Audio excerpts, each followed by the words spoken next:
Steal. Oh, you see what Brett Favre did for his alma mater? No, he didn't get no money came out of his pocket. He stole money from people that really needed that money. That was Fox Sports analyst Shannon Sharpe ripping into wealthy former NFL quarterback Brett Favre over the alleged welfare fraud scandal. Now, this comes amid new text messages that were revealed in a report in Mississippi Today between Favre and former Mississippi Governor Phil Bryant, as well as between Favre and Nancy New. Nancy New ran a nonprofit that helped steal $77 million in welfare funds and redirect them to different projects, which included $5 million for a volleyball center at the very same university Favre's daughter just happens to play volleyball at. So now, in Monday's court filing, it reads that the evidence suggests that MDHS executives, including Governor Bryant, knew that Favre was seeking funds from MDHS to build the volleyball facility and participated in directing, approving, or providing Favre MDHS funds to be used for construction of the volleyball facility. Now, I got news for you, okay? Turns out you're not actually supposed to use welfare money to build stadiums. Yeah, I know. A big shocker, right? Now, the reason I say that is because no doubt you're going to have Brett Favre defenders, Favre himself, nutty people coming out and saying, oh, there's nothing wrong with that. No, what they did is they hatched a scheme that would basically give the illusion that they were using that money to help needy families by building a sports stadium.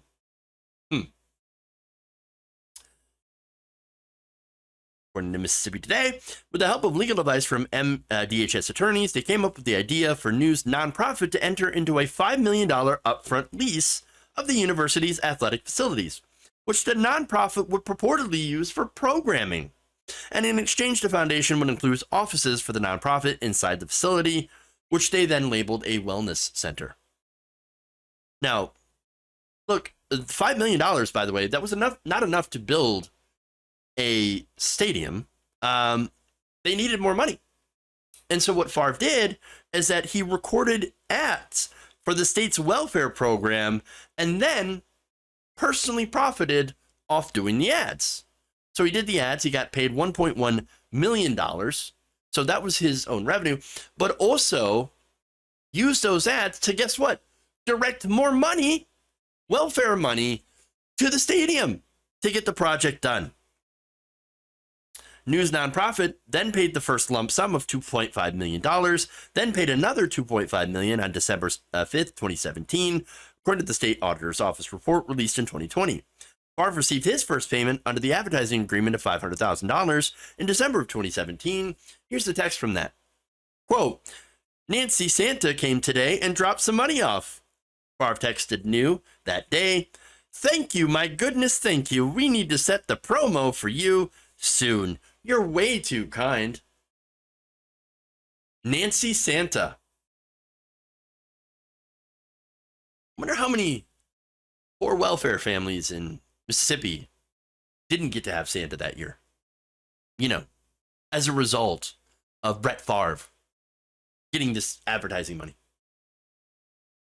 Or stealing $77 million. How many kids were missing Santa that year? All for Brett Favre's greed and Phil Bryant's greed and all these other corrupt politicians and corrupt people, their greed. But Nancy Santa, woo! She came today and she just dropped off a bag of money on my lap.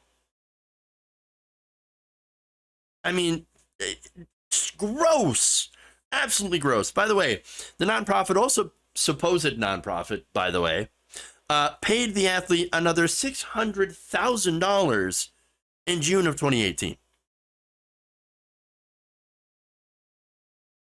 Now, Favre, again, knew this.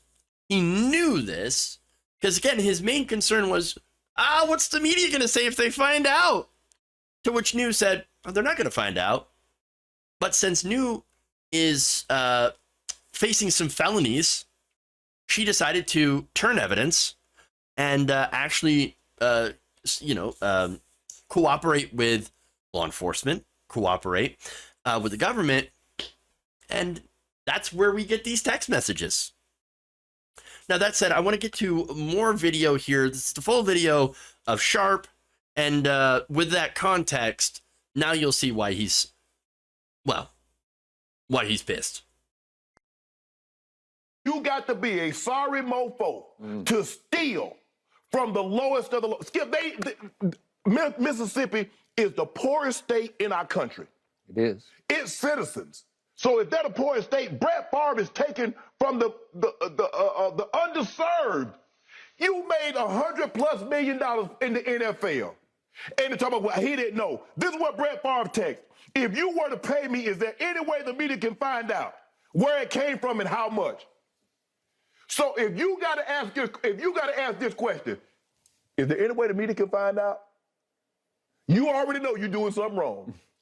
The mere fact that you don't want anybody to know. So you know you're doing something wrong. And Skip, he wanted to seem so philanthropic. He wanted to change the perception of the narrative. He take money for some damn volleyball arena. Well, his daughter played. So, you see what Brett Favre did for his alma mater? No, he didn't get no money came out of his pocket. He stole money from people that really needed that money. Absolutely right. Justified amount of anger. Yes, Brett Favre is lowest of the low. Again, the man's rich, made over $100 million in the NFL.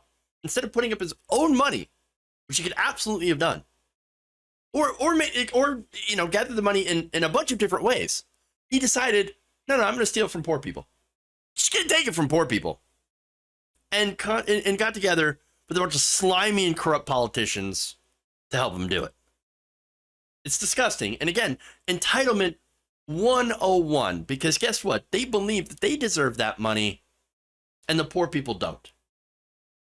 Now, everybody needs to be indicted, charged with theft, charged with fraud in this case. And right now, it's a crime. It is a crime that no one in Mississippi has charged Bryant or Brett Favre. They better do the right thing and actually follow the law. If they don't, well, then they prove just how corrupt they really are.